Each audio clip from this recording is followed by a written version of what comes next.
We're really excited to present this Ignite virtual panel sponsored by Amgen. This is our last virtual event of spring 2020. These have been so much fun, and thank you so much to everyone who has joined us as students with your wonderful questions and engagement, and to all of our amazing panelists throughout the spring. We're very happy to have 6 more STEM professionals to talk with you today. And with that, I will turn it over to Elle. All right, hi everyone, I'm Elle. Thank you for joining us for an Ignite Worldwide virtual panel sponsored by Amgen. So a couple logistics before we start. If you're viewing this on a computer, please make sure that you expand the control panel on your webinar screen so that you can ask questions during the panel. You can do that by clicking the red arrow at the top right of your screen. You should have a panel that looks like what's on this slide with a box where you can send in questions for the speaker to answer. There's also a button to raise your hand, and we will call on you when we begin the Q&A to ask your question out loud. So with that, let's get started. My name is Elle Andrews, and I work as an associate scientist at Amgen in Amgen's Cancer Research Group. As an employee, I'm really proud to share that Amgen is one of the world's leading biotechnology companies. And Amgen's goal is really just to create and develop life-saving medicines for people affected by various illnesses, from cancer and heart failure to asthma and migraines. We employ all kinds of different hardworking people who do very different jobs in order to accomplish that goal. But enough about Amgen, let's talk about Ignite. Ignite stands for Inspiring Girls Now in Technology Evolution. Ignite Worldwide is a nonprofit organization that hopes to inspire you to learn more about the variety of amazing careers in STEM, or science, technology, engineering, and math. During the school year, you can participate in many other fun Ignite events with your friends, like field trips to local companies and hands-on workshops. If you do not already have Ignite at your school, you can ask your STEM teacher or counselor to start the program. Feel free to reach out to Ignite if you have any questions. You can send us a message in the questions box on your screen or email us anytime at the email address on your screen. Contact us at igniteworldwide.org. I am joined by some wonderful speakers today who all work in a STEM career. We will each share a little about ourselves and what we do for our jobs. Then you'll get a chance to ask us questions or ask for advice. You can raise your hand or use the questions box on your screen to submit questions at any time, and we will get ready to answer them after we share our stories. Before I introduce you to the other speakers, I want to tell you a little more about why we're here today. The reason we have these events with Ignite is to address the fact that women and non-binary people are significantly underrepresented in science, technology, engineering, and math careers. This is a big problem because STEM is a big part of all of our lives. The cars we drive, the computer or phone that you're using right now, and even the chair that you're sitting in. We all use these things every day, so it's important that many different kinds of people with different ways of thinking are involved in designing and building them to help make sure that they meet everyone's needs. Think for a minute about the jobs that you normally think of as being held by women. You may think about jobs like nursing, administrative assistants, and childcare. These are called traditional jobs for women. Today, we're going to learn about some non-traditional career choices for women. These STEM careers currently have more men than women, but we want to change that. STEM careers are amazing choices for women, but often women are not encouraged to pursue them. To that end, I have a question for you guys. If you're using a computer, you can take a guess in this poll.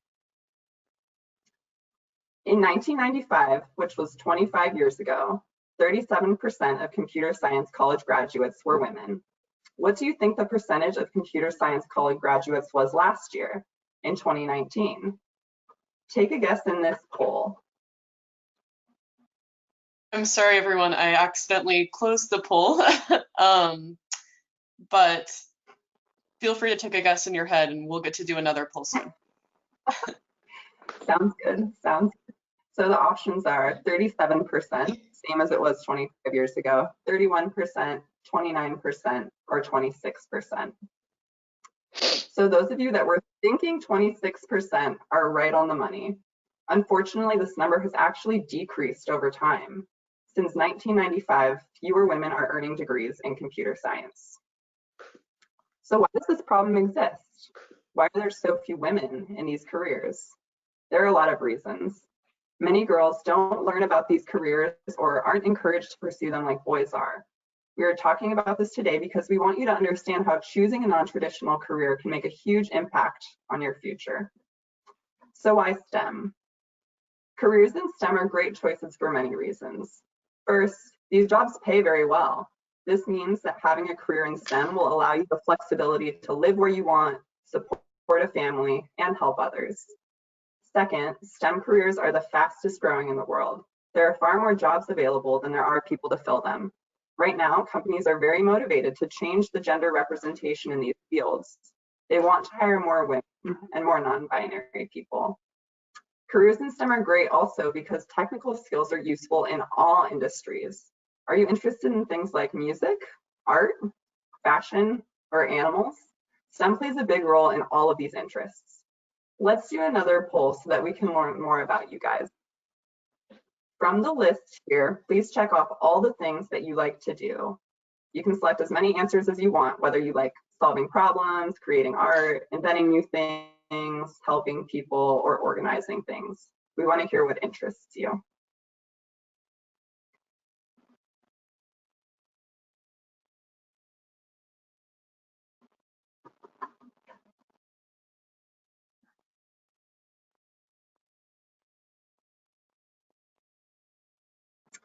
Okay, wow, this is so exciting. 100% of people in the audience like helping people, which is just such an awesome jumping off point. So clearly everyone checked one of these interests, and regardless of the number, it seems like STEM is a good fit for you. Even if you didn't check anything off, there are so many other skills that are important in STEM jobs. These include solving problems, organizing things, being artistic and inventive, helping others, writing, teaching, tinkering with tools, and more. We want you to know about all of the different career options you can choose from. Most women did not know about STEM career choices when they were growing up, and they want you to have a different experience. We are lucky to have a panel of professionals who work in these fields. Now we are each going to take some time to share what we do in our jobs and a little about our background and journey to a STEM career. We will start our Q&A session after we tell you about ourselves, and you'll have a chance to ask your questions out loud. So to kick things off, I'm going to ask Kavita to go ahead and share her story. Hi, everyone. I'm so excited to be here today. I work at Microsoft, and I'm a program manager. A program manager's job is to talk to our customers and figure out what problems they have, and then go build the right solutions for them. It's a huge impact opportunity, and I'm really proud to be doing that role. But the reason I'm here today is twofold. I have a son and a daughter. My daughter is 6, and when she grows up, I really don't want to hear traditional or non-traditional career. I want equal opportunities for her as I want for my son. And in the world today, we see a lot of discrimination, whether it is based on gender or color or race. And these are real problems. And I really don't want any of these problems when she grows up. So I'm personally motivated to make sure this is addressed. I do a lot of diversity work at Microsoft. And one thing I have noticed is that the efforts really need to go grassroots. We need to make sure at your age in schools and colleges that there are more and more girls in STEM. So that's why I'm here today. I also want to dispel some myths you might have about a STEM career. If you think, I'm not sure whether I'm good at it, guess what? Girls are much better at non-cognitive skills and have higher empathy. So leverage those strengths, your self-discipline, your perseverance, your teamwork, your willingness to help others, like you said, your focus, your organization. These have been as relevant to my success as have been my cognitive skills, which also, by the way, I saw most of you like solving problems. That is what I do every day. There is a lot of critical thinking involved. You identify patterns, you drive clarity, and you solve problems. So you can absolutely do it. And I don't know if you've heard about whether you think you can or you can't. You are right. So think you can. And you know what? Elle talked a lot about great things about a STEM career, and she talked about, well, it pays well, it has flexibility. I'll tell you a few other reasons why a STEM career is great. First of all, for example, for me, in a company like Microsoft, where we have billions of customers that are using Windows and that are using our products, the impact that I'm able to drive is huge. It feels good to know that, for example, right now, I may not be on the front line, but guess what? The people on the front line helping with COVID, they're probably using our software or our devices. And I feel really good, really happy to be part of it. I also get to travel for work. So, it is fun. I'm not just a geek sitting behind a computer doing boring stuff. I get to solve problems creatively. Um, because it pays well, I have financial independence and I can go do things I want to do. So I have a life outside of work. I do things. And it's not a boring job. I absolutely love my job. And I want to also tell you and close with this. I had no idea at your age that I would be here today. So if you had no idea where you'll be 20 years from now, please don't think you are the only person who feels that way. At your age, I wanted to be a teacher because teachers were my biggest role models at the time, teachers and parents. And there was also, by the way, no social media when I was growing up. So now that you have it, my advice for you is use it to your advantage. Get inspired, stay connected, but please only compare yourself to a better version of yourself. Your growth mindset and your attitude, your willingness to learn is what will get you through the challenges or the opportunities that you will get. Everything else is secondary. So with that, I'll pass on to the next person. Wow, that was really concise, inspiring. Thank you so much for sharing. I am next up to share my story, and it's a tough act to follow, but I will do my best. So I'll start by saying similarly that the reasons that I wanted to speak with you guys today, and I think there are really two key reasons. And the first is that I hope that talking to you about the STEM field in this forum will help you guys to realize all of the options available to you and to feel confident in pursuing those options. I remember being your guys' age and honestly having a really hard time navigating those waters, and I think it would have helped me to have heard a panel like this talk about the paths that they took to get to where they are today. The second reason that I wanted to talk to you guys is that events like this objectively increase the likelihood that you girls will explore STEM fields, and I know that STEM really needs you guys. You guys can and will change the world. So a little about me, where I came from and how I got here. I grew up raised by a single mother, and we didn't have very much money, so my mom really emphasized the importance of always working really hard in school. She knew that a good education would earn me opportunities that couldn't be bought, or at least that we couldn't afford to buy. So when I was your age, I really didn't know much about science, even though that's what I do now. I loved creative writing and I loved being active. I had to be dragged off the monkey bars at recess, and I started playing volleyball when I got older and played all the way through college. But also I was always really curious just about how things worked, which sounds really vague, but is relevant. I remember fixating on eye color and asking my mom, why are my eyes brown when yours are blue? It doesn't make sense. And when I got into high school biology classes, I started to learn the answers to that question, among others. And I thought that was really interesting. So after graduating high school, I really wasn't sure what I wanted to do, but I decided to study biology. And I figured that I could try to do something like biology that is perceived as being a challenging field, and then I could fall back on something easier if I didn't like it, while doing the reverse and getting into biology after college would have been really difficult. So I enjoyed my science classes in college, but really everything changed when I started working in a lab setting with the white coat and the pipettes and the running around like a mad scientist. In school, I read textbooks to learn how things worked, but in the lab, I got to run experiments to figure out how things that no one yet understood worked.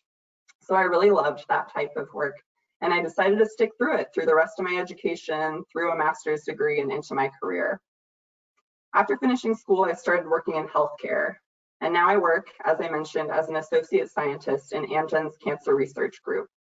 I spend most days literally hurrying around the lab, running from place to place to conduct experiments, excuse me, experiments that support the development of cancer-fighting drugs.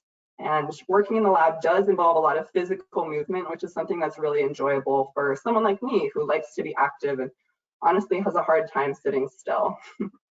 One aspect about working in science that I can't forget to mention that's both a good thing and a bad thing is that things don't work out the way you expect them to all the time. And that's totally okay.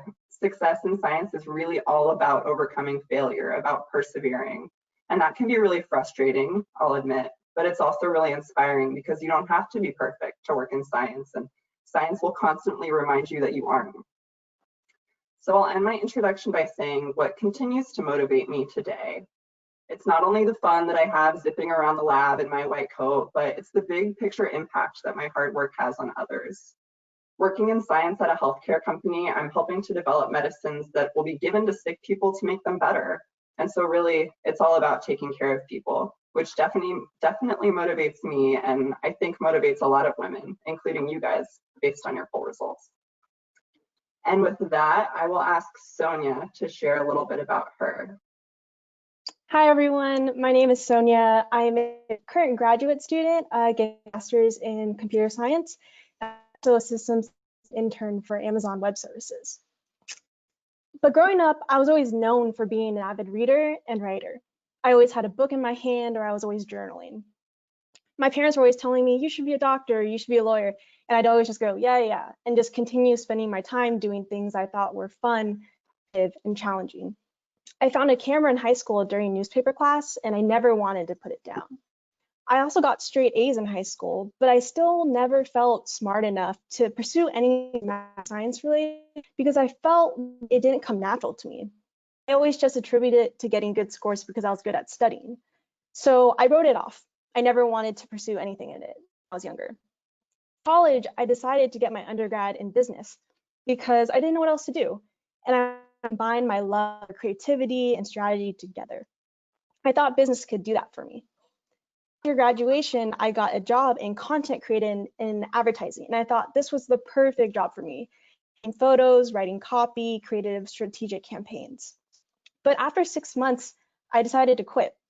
And why? Your dream job? And it's because I was bored. I realized for me, without constant challenges, there was no fun and creativity. My definition for something to be continually fun and creative was it would be challenging. So what was the most challenging thing I could think of at the time? For me, it was programming. I took one class and felt that this is what I was looking for all along, something that was fun, creative, and challenging. I wish someone told me when I was younger that you don't be perfect, you just need to be curious. You don't need to be the best, you just need to be willing to try, fail, repeat. And that you don't need to look or be a way to be a programmer. Anyone can program. I still read and write and take photos. Programming has given me the tools to incorporate these interests of mine into building things that I want to exist that don't yet. So pursue the things that make you forget time exists and will only enhance these interests and deepen your perspective. There are a lot of people waiting to walk into a room of programmers and see our faces in the room. It's amazing to see us all here today supporting and encouraging one another. And I hope every challenge you face in your journey, remember that there's people cheering you on and that believe in you. And I hope you take this time, even to be curious about what other people are saying and to pursue the things that you find challenging in your life. Thank you so much, Sonia. That was really inspiring. I feel moved to pursue programming myself. I think that the perfectionism paralysis that you speak to is shared by a lot of women, and I hope that's something that we'll talk about in the Q&A. Okay, next I'm going to go ahead and ask Caitlin. Tell us about yourself. Hi everyone, my name is Caitlin. The reason I'm here today is because I want women and girls like you to understand that STEM isn't just a boys club anymore, and that it's okay if you want to study it and that you're not going to be alone. When I was growing up, I was actually discouraged by both my parents and the majority of my teachers from studying STEM because they told me it's a harsh field. There's a lot of men, you're not going to fit in, you're not going to be successful. And it was actually an opportunity like this that changed my mind. I had one teacher who actually saw my interest in STEM, math, and science, and told me, hey, I think you'd make a great engineer. Don't listen to the other teachers. They don't know you as well as I do. I know you have the passion and that you can do it. So because of him, I actually ended up going to a camp later in high school about engineering and absolutely fell in love with it. But before that, I was always interested in taking things apart, making my parents mad because I took apart a lamp or the remote and making them just miserable that I didn't know how to put things back together. But hey mom, I took it apart. I know what components are in there now. I know what it's made of. Very exciting. And because my school was very underfunded, we didn't have much money for technology or engineering classes. And my curiosity went beyond what was in our textbooks. So I actually watched a lot of Discovery Channel, a lot of History Channel, Animal Planet, etc. Any documentaries or informative shows I could find about how the world works, that was my jam. I loved that. And I was always reading creative books, fantasy novels, and actually trying my hand at writing as well. So that all led me to where I am today. I studied mechanical engineering in college, and now I work for an agricultural company as a production engineer. So if you've eaten today, or even if you're wearing clothes, my company has had a pretty direct impact on your life. So in my current role, I am responsible for getting materials that farmers need in order to keep their crops healthy from my plant in California to farms all across Minnesota, Iowa, Illinois, North Carolina, all across the country and even across the world. So that's the reason why I'm really passionate about my job. Similar to what some of the other ladies have said, I get to see the direct impact that my job has on the lives of people across the world. Without agriculture, people around the world would go hungry, or they're malnourished, they don't have enough nutrients. So with my company's help, our scientists who are helping to make sure that our plants produce more, people across the world are being fed. And on top of it all, I get to be creative at my job. I get to be outdoors in the field. I get to work with farmers. I get to climb up and down ladders, run around outside and try to solve problems. And it's a very fast-paced environment where I feel like I'm always learning. And that challenge and the ability to see my direct impact is what makes me so passionate about STEM and why I want all of you to consider studying STEM as well. So I hope you all get that takeaway. Thank you so much, Caitlin. I love that. I love that. Okay, and next up, Courtney, please tell us about yourself. Sure. So hi, my name's Courtney. Currently, I'm a software engineer at Microsoft, which means I kind of tell the computers what to do. But that's definitely not where I saw myself in middle school, which is probably around the time that I really started to start thinking about what career I wanted. And at that time, I wanted to be a pop singer, then I wanted to be a lawyer, and then I wanted to be a doctor, and it kind of just bounced around really wildly. But I was always really passionate about yeah, helping people and solving problems. And so that kind of time in my life, like middle school, high school, was actually really hard. So I wasn't anywhere near a perfect student. Actually, in middle school, I think I got a couple D's, a couple C's. My life at home was just really hard. Like Elle had said, I was raised by a single mom. And we didn't have a whole lot of money. And so that just made, you know, doing homework and really participating in the classroom kind of more challenging than it might be for some of my peers. So definitely know that you don't need to be anywhere near perfect. And that, you know, at this point in your lives as students, just really focus on what you're excited about. And I think the career progression for you will grow really naturally. So definitely struggled as a young person, but that and being bullied really actually kind of helped me in a way because I kind of turned to more online opportunities. So I'm actually not much older than you guys. So I started turning to online classes and YouTube and places where I could learn and consume great educational content. And that led me into actually knowing that STEM could be a great career for me, which I never really considered before. And I got really excited by that. So I started just being really creative in a way that I already was. So, you know, I took one class in, I think, late middle school where you could kind of just design your own airplane. And it didn't have to work well. Obviously, mine didn't work well at all. But it was just like really nice to create something that was my own creation. And that felt really exciting to me. And then I kind of accidentally learned the math and the science because I was doing something that I was excited by. So my grades kind of naturally started to improve just because I was engaging in a creative way and then kind of learned the stuff I needed to along the way. So in college, I was a computer science major. Actually wasn't my first major, but I kind of converted to it because I really wanted a career that really empowered me to do some of my hobbies that I'm really interested in. So, I wanted a career that gave me time flexibility, the ability to work remotely whenever I wanted to, so I could go out and, act and write and engage in art in the community, not just, write code behind a computer all day.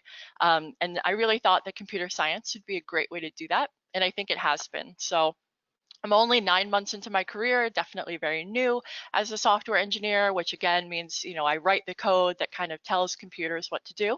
But I've found, I'm definitely helping lots of other people. So my team at Microsoft, our software basically goes out and helps thousands and thousands of companies around the world run their own software. So it's kind of a way for me of living many different lives and experiencing kind of many different businesses, because the code that I'm writing goes out and helps all those other companies and all of the people that they serve. So definitely be persistent and know that you are good enough. Even if your grades right now are, not straight A's, you don't need to worry about that, because mine weren't either. Just, I think, stay true to what you're excited in, and STEM is definitely a great platform for you to pursue any kind of non-STEM interest like music or art. So I think that's what I have to say. Absolutely. Thank you, Courtney. I think it's important to remember, being so young, every grade feels really important. You don't have that many yet. And Courtney, I think it's a great reminder that a lot of what's happening now is just such small potatoes as you continue to grow and develop. Thank you. All right, now for our last speaker introduction, please bring us home, Aria. Hi guys, so my name is Aria Nakui. I'm 29 years old and I work as a data analyst, which basically means I try to tell stories about the economy and finance by crunching numbers. So if you've ever seen the show Shark Tank, I work with data on companies just like those, which are like startups, and investors that are like the sharks.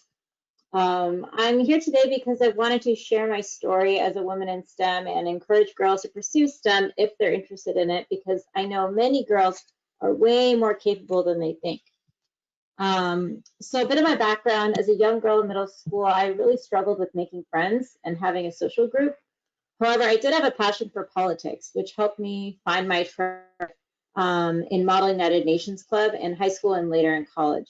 This is one of the best lessons I've learned, is that one of the best ways to find a solid community of friends is to find people with common interests and join clubs relevant to your passions, because they'll elevate everybody in the group, like an academic subject or skill like robotics club or a tech club in terms of STEM, or even outside of that.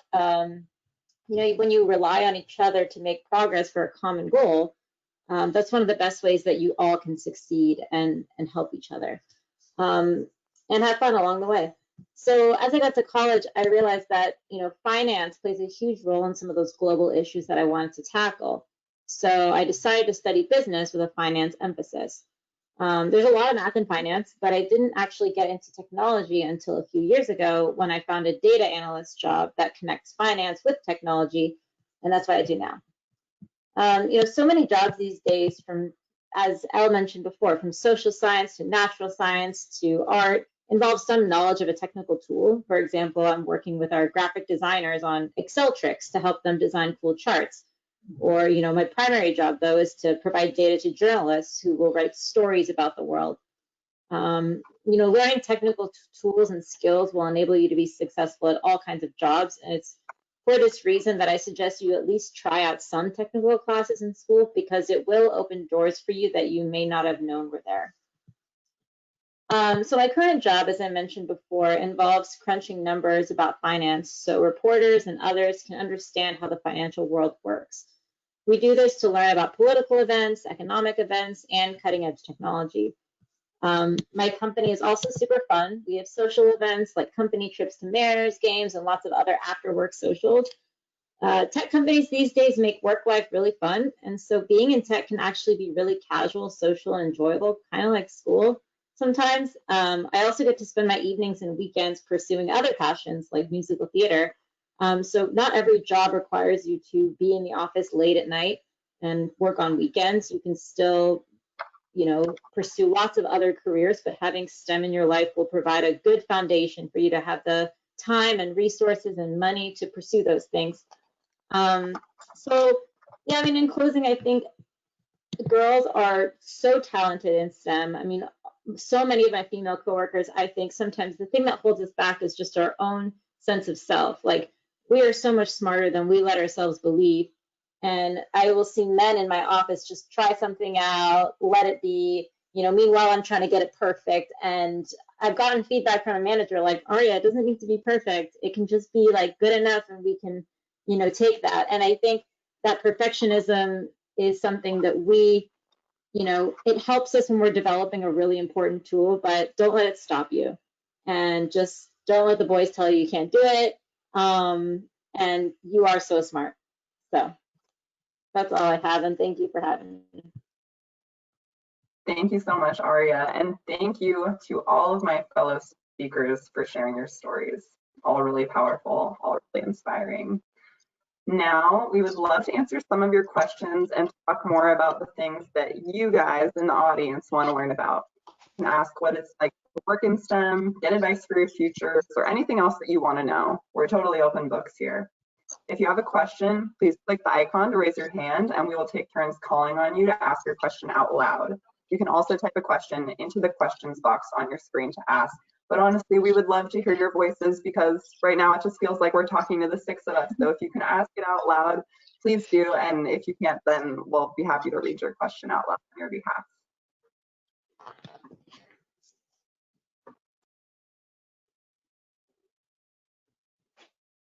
All right, we're just waiting for the questions to roll in.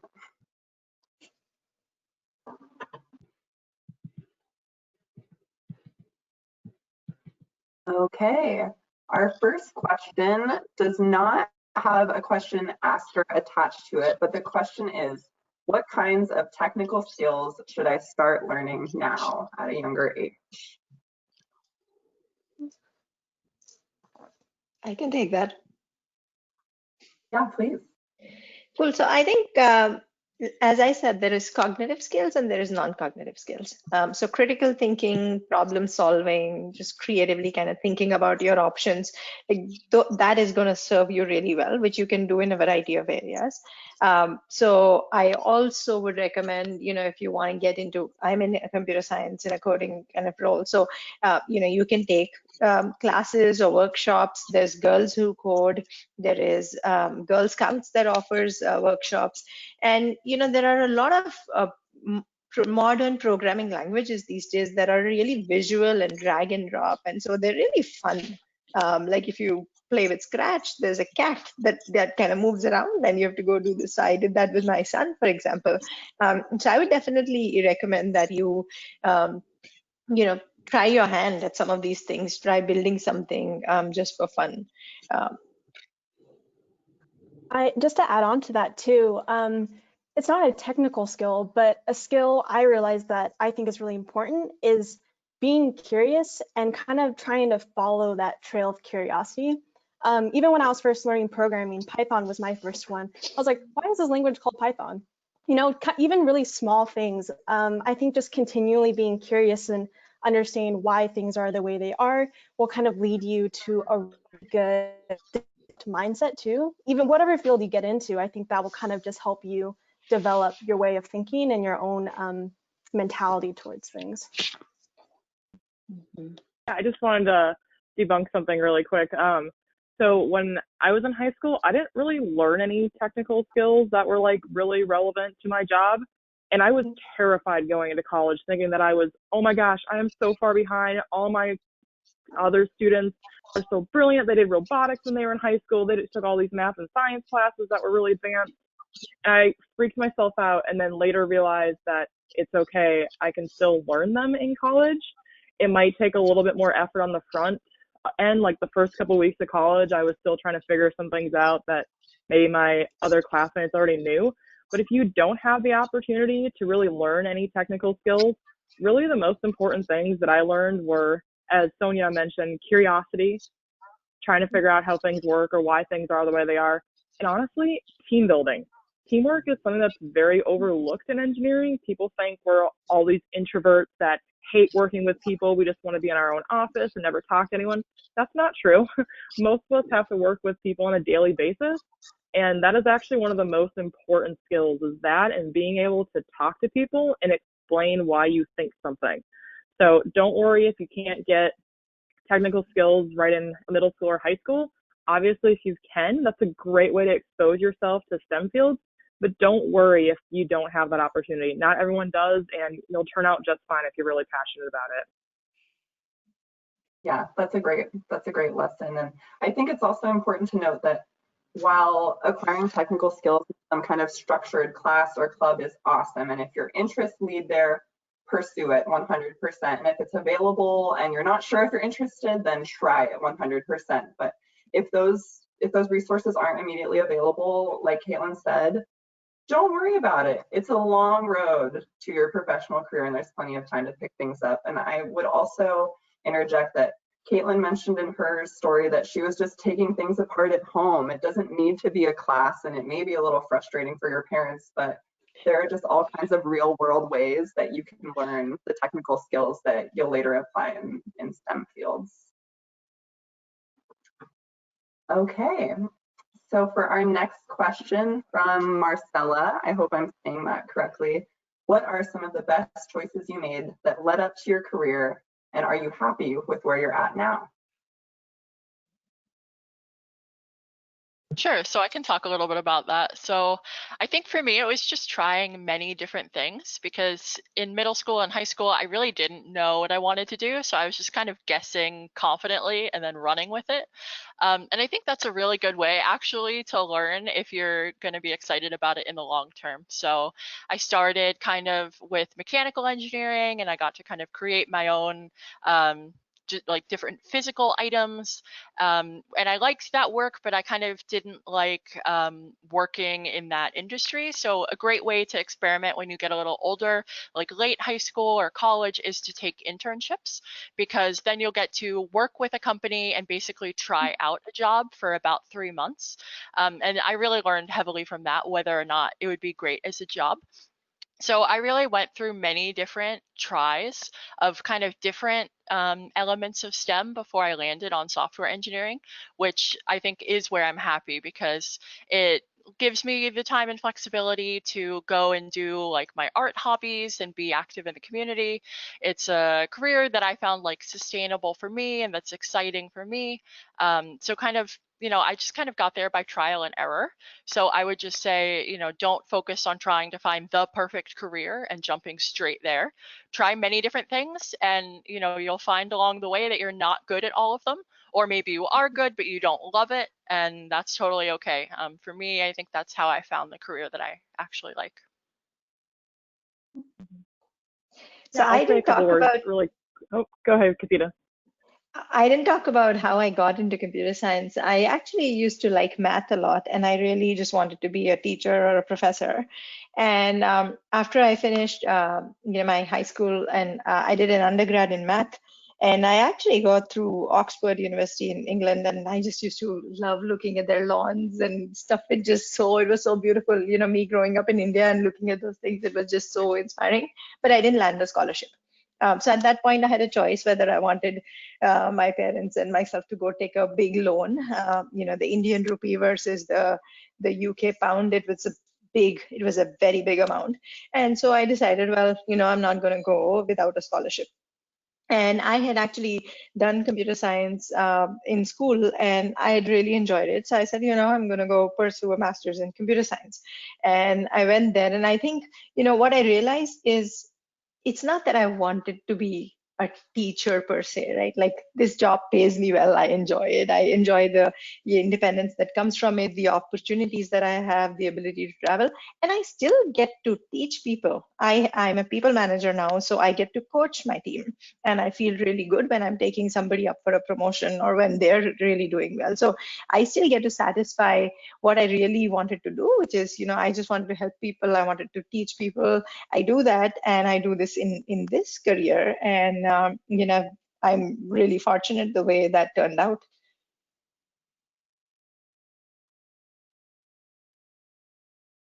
Caitlin, did you have something you wanted to add? Yeah. Sure. So the other thing that I kind of wanted to mention was there weren't specific decisions that got me to where I am, but it was my willingness to take risks. So whether it was choosing a college that was pretty far away from home and not having the support system of my family there, not knowing when I went to college, to my internships where I actually moved halfway across the country from one of them all the way down to Charlotte, North Carolina from Minnesota. It was taking that risk. And then when I came back, I took another job away from home in Iowa, and now I'm in California. So it was all those little risks I took along the way where I was like, well, I don't know how this is going to turn out, but it sounds really interesting and exciting. I'm going to try it.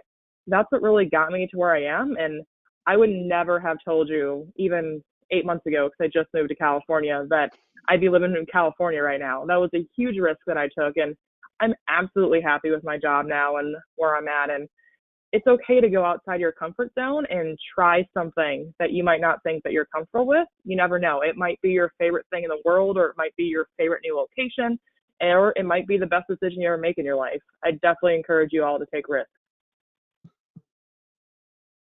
One thing also, I think for me, like I was really passionate about politics and international relations, but I saw a documentary, I don't remember which one it was, but it was kind of explaining how finance is behind some of the things that we see in the world.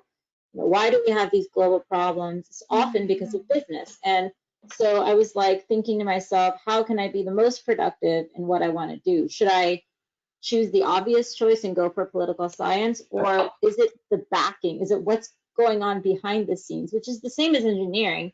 You're not designing the lamp, but you're building what goes on behind the scenes and making it work.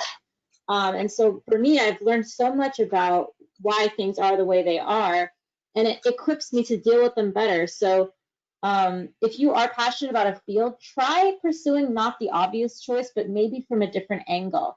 Because, and I interned at Governor Inslee's office. I've had that political exposure.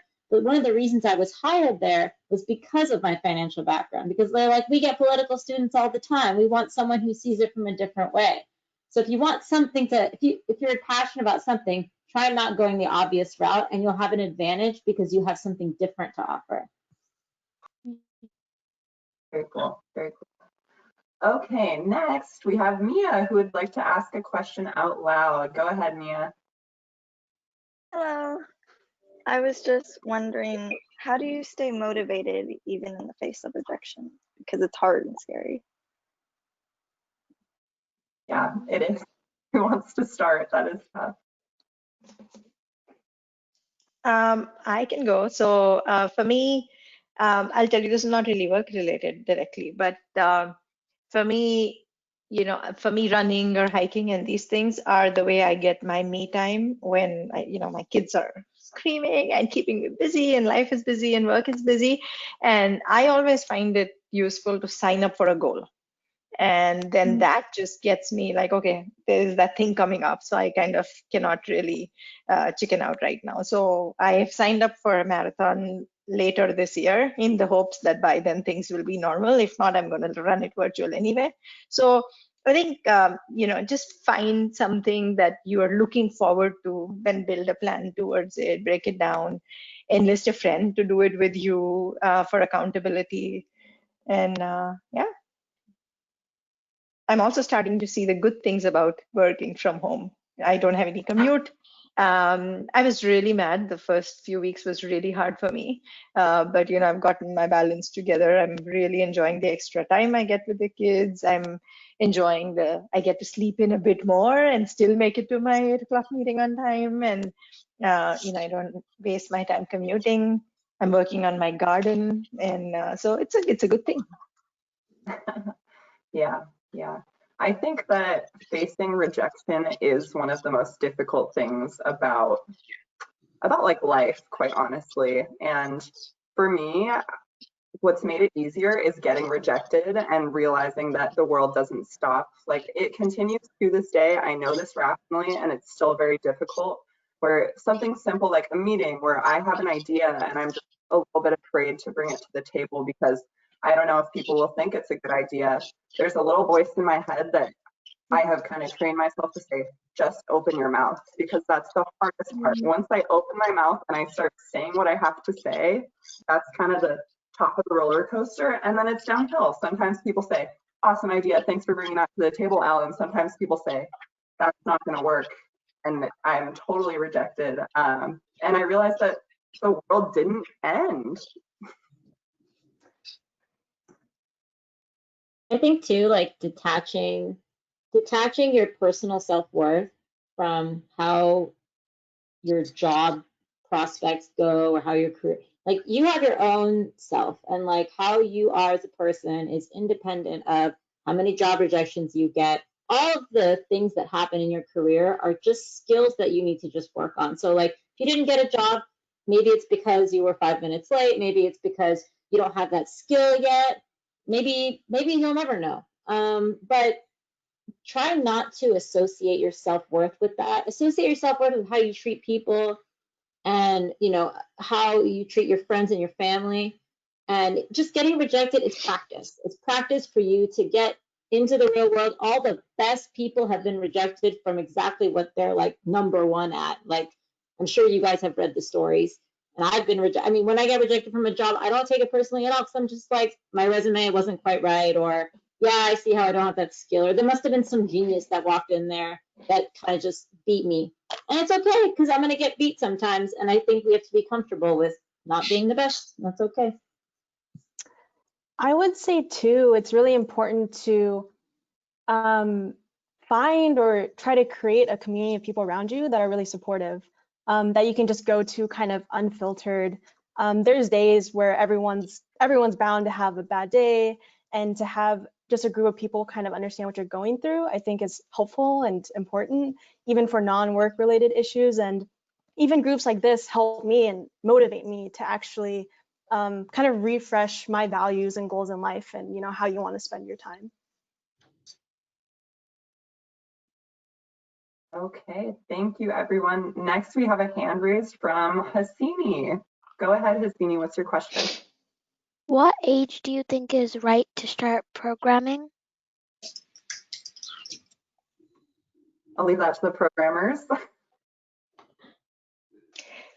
My son is 10 now, and he did his first program in Scratch. It was about 2 or 3 years ago, so which was way earlier than when I started programming. And like I said, Scratch is a visual programming language. You just drag and drop things and play around, and you can immediately see, what's happening. So you can start anytime.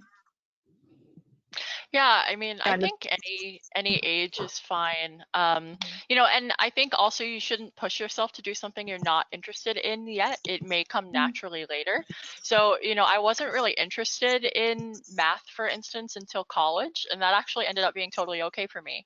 So I think you will know when it's time for you to delve in, but you're definitely never too young to start. And like Kavita said, there's lots of really exciting programming languages online where you can, make a story for yourself and then play it back and show your friends. Or there's small electronics where you can make like a little purse that lights up. And people have taken those to like their school dances and stuff. So there's, fun and exciting ways to engage now, but definitely I don't ever push yourself to do something that you're not interested in, because it, while it's never too early, it's also never too late either. So don't feel like you're on like a timeline and you have to do stuff right now. Some things will come in time, and that's okay. Yeah, I turned 25, but I started it. I took my first programming class when I was 23. So yeah, it's a great question, and I don't think there is a right answer. I think everyone's gonna have their own journey.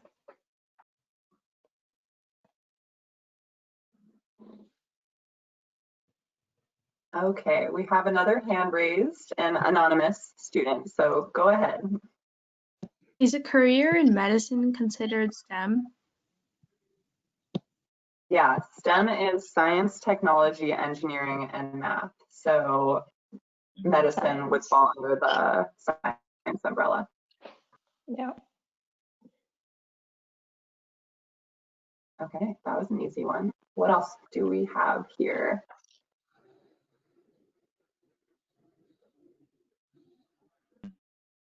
I just realized I Thanks had a an audio issue earlier when somebody asked about the how do you deal with rejection. I did not hear that. What I heard was how do you stay motivated. So I was answering how I stay motivated during COVID and quarantine. Sorry about that. Those are important lessons too. It is really strange times. I already mentioned I have some kind of hyperactive tendencies, so I'm the same. I gotta exercise and run around the apartment because I can't run around the lab. Yeah, and to sort of build Okay. off the medicine question too, there's multiple ways to be involved in medicine. Whether you're a doctor, you can be a pharmacist, you can work on medical devices as an engineer that actually help diagnose diseases. Any way that you can work with people can technically be considered medicine. And honestly, one of the biggest skills that you can have is not only the engineering science pieces behind medicine, but being able to communicate, especially if you're going to be working with patients, being able to relate to them and tell them, hey, you have this condition. Here are some easy terms that describe what that condition is, rather than using the scary science terms. Being able to relate to people is a huge skill in medicine. And yeah, it's definitely STEM, but it's also the soft skills behind it that will make people successful at those careers. Yeah, absolutely. And that you are psychic, Caitlin. Our next question is, do you have any specific advice you can give that would be helpful in medicine? So I think that's a great way to kick it off. I think doctors can feel very, like doctors are just this elite group of people that know everything about everything. And it's important to realize that they're just normal people who were in elementary school kicking around hopscotch or whatever they were doing when they were kids, and that what led them to there is a combination of this academic study, because of course they have to understand the human body and diseases, but also the soft skills. There's bedside manner and just making sure that you feel patients comfortable and that you're communicating the diagnoses appropriately. Working in medicine is very different from what I do now, even though it's under that science umbrella, but just having friends and colleagues who are clinicians, I know some of their biggest frustrations are when they feel like their coworkers aren't treating a patient quite right or aren't taking the time to communicate with a patient. And so I think that those are huge, in addition to just taking the time to study and learn, which also stems from ultimately being curious about the way that things work, whether it's a computer or a car or a human body, all kind of rooted in that curiosity. Okay, next we have a question from Athena.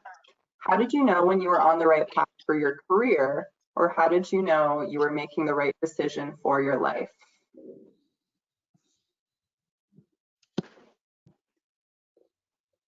I think we just take it a step at a time.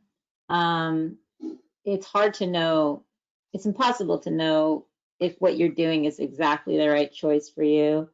And I know that for me, I try to just look maybe just a little bit of time ahead, and I'm like, is this kind of inching me in the direction I want to go? Take a look around, check in with yourself. What age am I? Am I happy? Do I need to make an adjustment? But you don't need to think of your life as like a really long thing you plan out starting now. You just take it in chunks. As long as you're working hard and pursuing things that you're interested in, that's really all I can, and that can take you so much further than trying to plan out the future, because the jobs that will be around when you guys are adults don't exist right now. So we're like kind of guessing at like how things might work, but there will be new technical jobs out there in 5 or 10 years. So the best thing you can do is work hard at what you're good at and what you like, and that will take you in the right direction. I love what you said, Aria, about how things don't happen linearly, because I look back on my own experiences and I see business, advertising, computer science, and that is not a ABC path, I would say. And I think the most important thing at each of those milestones for me was I just got a gut feeling, to be honest. I would go into work and I'd be like, this just doesn't feel right. This doesn't feel like how I want to be spending my time and my days. So I would say kind of listen to that gut feeling. You know yourself the best. Being able to build on that intuition and slowly figure out, why am I feeling this way? I think a lot of times we like to disregard that feeling because, you know, it looks bad to quit a job after 6 months, or I should stay in this because I got a degree in this. I think there's a lot of things you can come up with to stay in something that isn't actually right for you. And being on the other side of listening to my gut, I would say I'm way happier where I am now than I was 2-3 years ago. Yeah, and I'd I'll also just say add, there might be more than one right path for someone. I mean, my decisions have got me to where I am, and I'm very happy with that. But I can also see if I had made a couple different decisions in college and maybe gone into medical devices or some other field that's not agriculture, I like to think I'd still be perfectly happy. It's just not the decision I made at the time. So don't stress yourself out so much with each decision. Like Sonia said, kind of go with your gut. And if you realize later down the line that maybe that wasn't the right decision, you can always correct yourself or take that decision and build off of it. It's okay to make mistakes along the way. And as everyone said too, it's not a straight path. It's more like we're going to do some stuff, go backwards, come back up. And there might be more than one destination at the end. Who knows? I just want to add that, you know, one of the questions that was very common back when I was interviewing earlier on is, what do you want to be in 5 years or 10 years from now? And frankly, that question used to scare the shit. I would feel like a total imposter because I would just make up something and I had no idea. Right? I really had no idea when I don't know what they wanted to hear. They probably wanted to hear like I have something in mind and I'm not just kind of going along with it. But frankly, I did not have any idea where I would be. So if you feel that way, it's okay. Like I think learn to learn and learn to adapt and take in new signals as you get. I will say a slightly different perspective to Sonia. Like I think there is some threshold where you do want to persevere a little bit, listen to your gut, but don't just give up at the first signal. Some things take time to grow on you, you know, like some of the songs you listen to it the first time, you don't like it, but you listen to it again and again, you like it. So don't give up right away, but keep that in mind, keep that, definitely listen to your heart, but do give it some effort and perseverance before you say, hey, this is not for me. Yeah, and I think like having a job that pays well will allow you to pursue other passions. Like the only reason that I have time to be in musical theater is because I worked enough in my field to where I found a company that lets me out at 5 p.m. where I can make rehearsal at 7. And I can afford to still pay for restaurants and things. And so like if you want to be like a starving artist type, it does limit you in a lot of ways. So having both in your life, if you're interested in both, is a really good option. If STEM isn't like your God passion, like your heart beats for it, but like maybe you kind of like it, like that's just enough too. All really good advice. Next, we have a hand raised from Shravani. Go ahead, Shravani. Hi. You guys talked about this a little bit before, but I just had a question on like, how do you find these like not obvious routes? Like, I'm interested in like the medical field, but then engineering, but like, how do I go off and like find the routes that aren't the obvious ones that everybody goes into? That's a really good question. Arya, that's something that you kind of brought up with your backdoor politics to finance. Do you want to go ahead and start us off? Yeah, like I think, well, first of all, I would take a look at what's in your school. So if you're interested in medicine and engineering, what's in your school? Do you have like anything in your school that would allow you to work with numbers? I think is a good place to start. If you joined your robotics club, even if you don't want to build robots that fight each other, you're gonna build those robots that do surgery inside of people's bodies. So it's not always obvious, but I think companies just want people that are smart with numbers, and then that skill can translate to any kind of number, any kind of STEM. So I would take a look at what's in your school first, and then as you get older and you go to college, I don't know how old you are, but if you're not in college yet, when you do get to college and you'll see clubs and advertisements posted around school, hey, we have this informational session to teach you about artificial intelligence in medical devices, which is a big thing. Then you can go and learn about that. And so everything kind of has branches. And so as long as you just grab one of the branches, and the branches, just how you know it's a branch is that there's numbers there, I think. And you'd be surprised all the different applications that medicine has. I mean, the things that help people make video games are the same things that help people develop medical device. I mean, a device is a device. So I think that would be good. And yeah, I think that covers it maybe. I don't know I'm sorry if that was a little confusing, but. I put you on the spot. I love the branch analogy, and I think that's immediately what comes to mind, although a little more abstractly, is at this point in my career, I've heard a lot of more senior women tell me about their careers and how they really got to be the top, because I'm still very early in my career and still learning a lot. And one of the common threads that comes out of all of their advice is if someone extends a hand for an opportunity, just grab it. Like, you don't have to hold on to it forever, and it may have numbers on it or it may not have numbers on it. If someone opens a door for you and you're kind of curious what's behind, walk through it. And maybe you'll like what you see, maybe you won't like what you see, but I think that the common thread for finding your path is if you get a chance at something that interests you or something that you think might help further your agenda. That sounds kind of conniving, but hopefully you guys know what I mean. Something that might get you to where you want to go, then jump through that hoop, give it a shot, because a lot of times it seems like those kind of one-off strange encounters lead people to really interesting places that no one could have expected. I would also say, I think Sonia mentioned this, like, be curious. And also, if you know of somebody who is in a related field, reach out and, talk to them and express your interest. Who knows, they might open a door to some other connection, to some other person who might tell you more about it. So.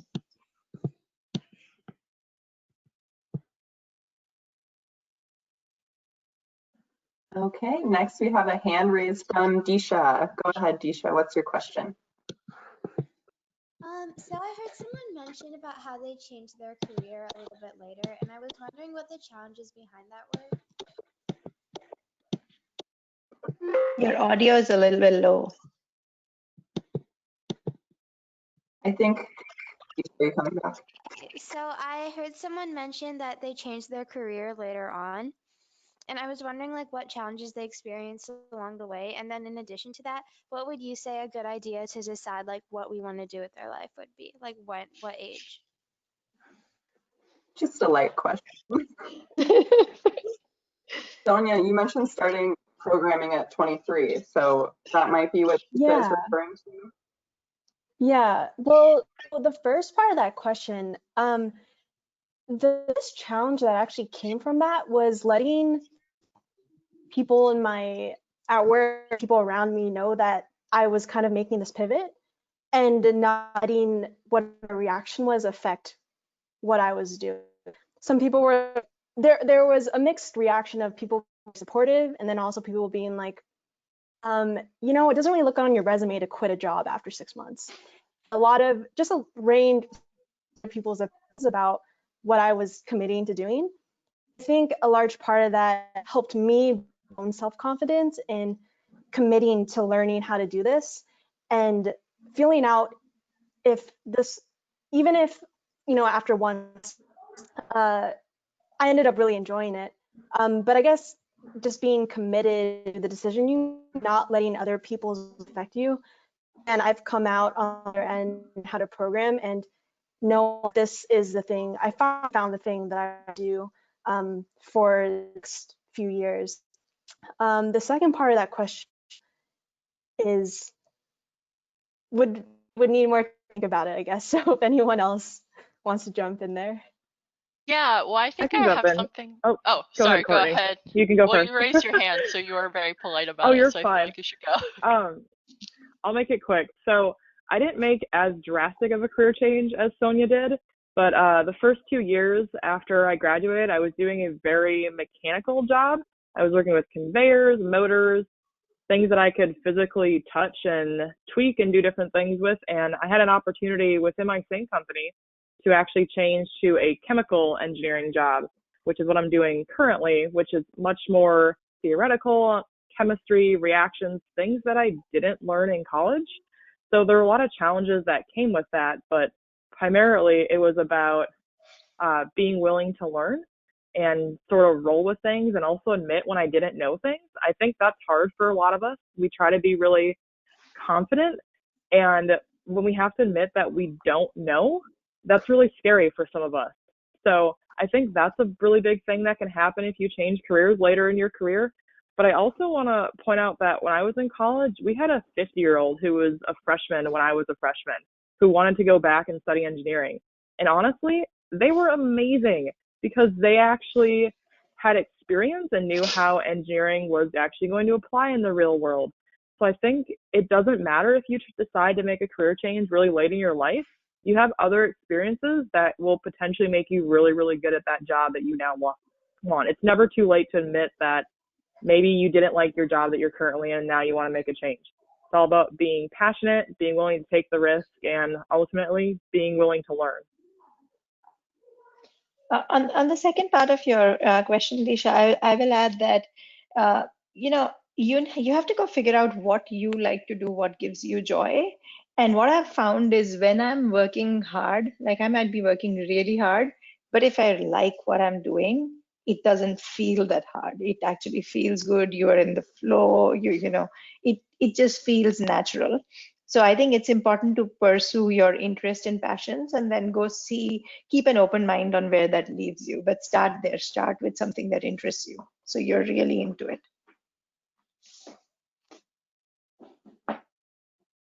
Keisha, I hear myself in you. I am such a planner. Like when the interviewer asks me, what do you want to do in 5 years? Like I have an answer and I'm not positive that I'm going to stick to it, but like mentally, I'm at least committed to it. I'm selling it.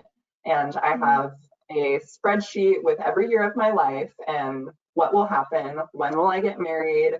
Will I go back to school for a PhD? What's the last year that I could make that decision before I decide that I'm not doing that? And I think that at every step along the way, at your age, whatever that may be, and at my age, 28, like every decision and the path ahead feels so important.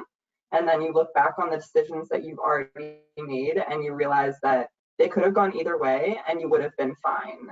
Like we kind of alluded to this earlier, but I don't think, and a lot of science shows, there's not one path for everyone. A lot of times you face this fork in the road and you don't know what to do. You agonize over it. You make yourself miserable over it, or at least I do. I can be very extreme about this. And then once you make the decision, you couldn't imagine having made another decision. You're just set with it.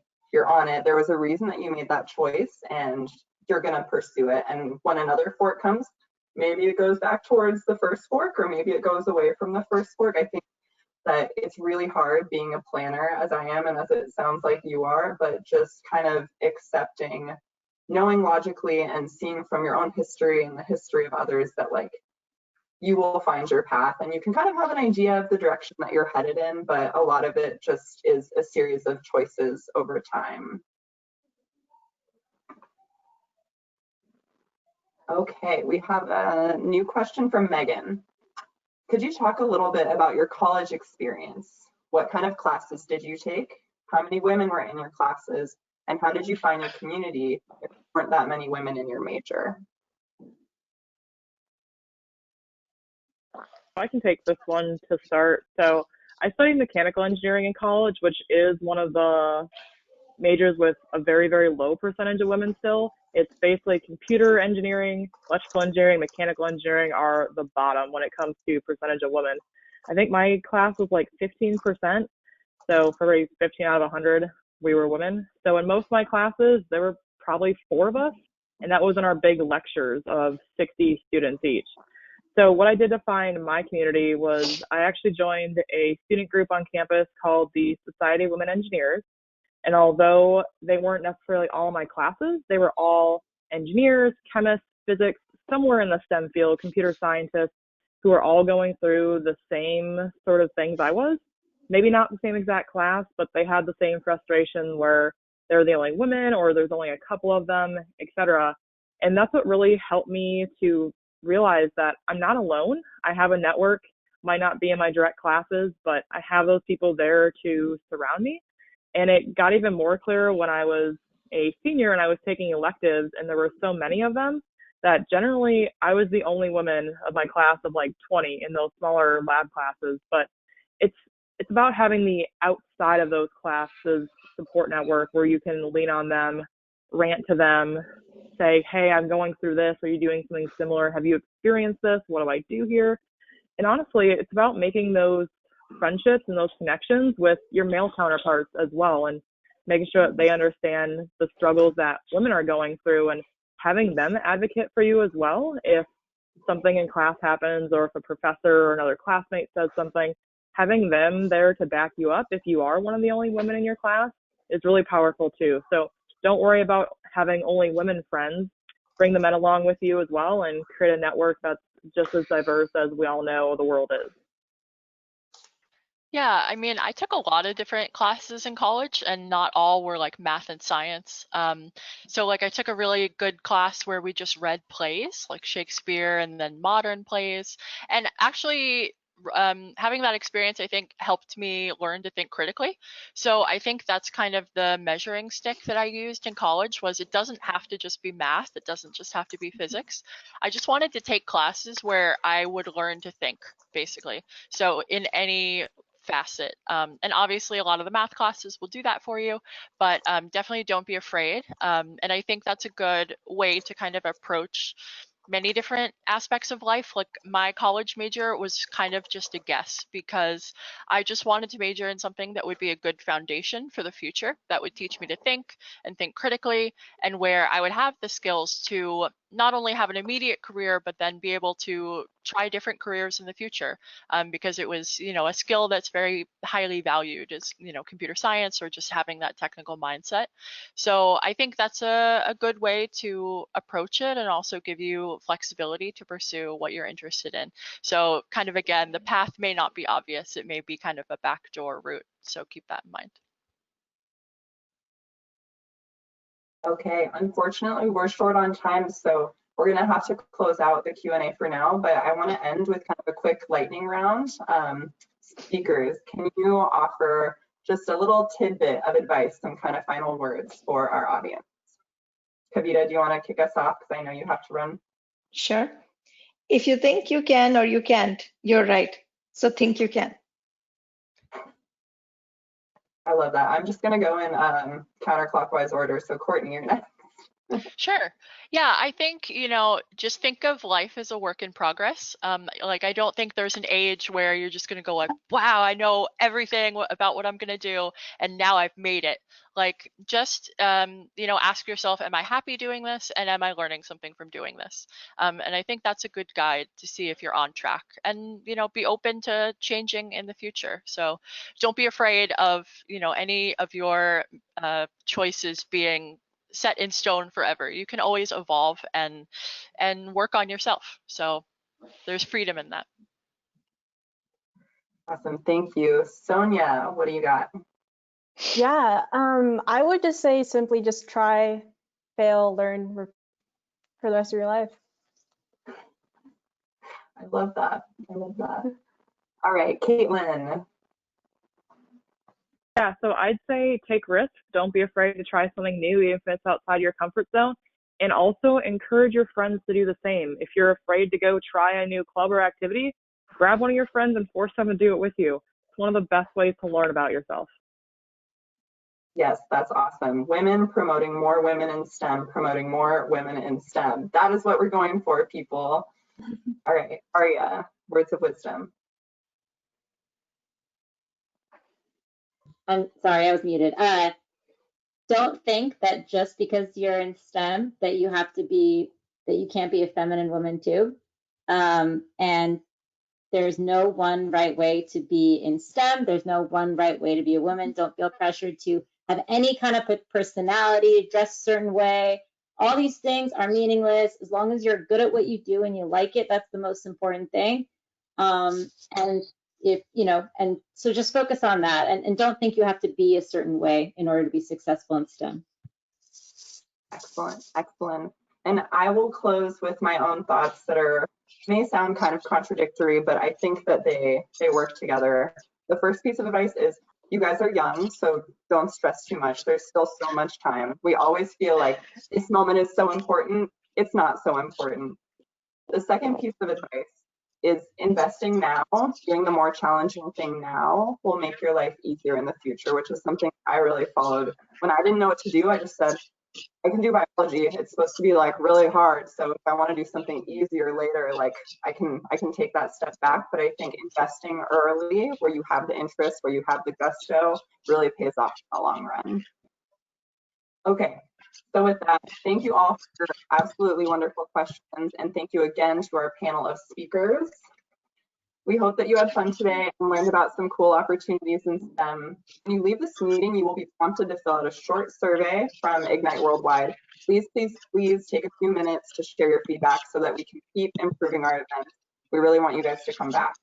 So thank you again, and we hope to see you at a future Ignite event. Thank you. Thanks, guys. Thank you.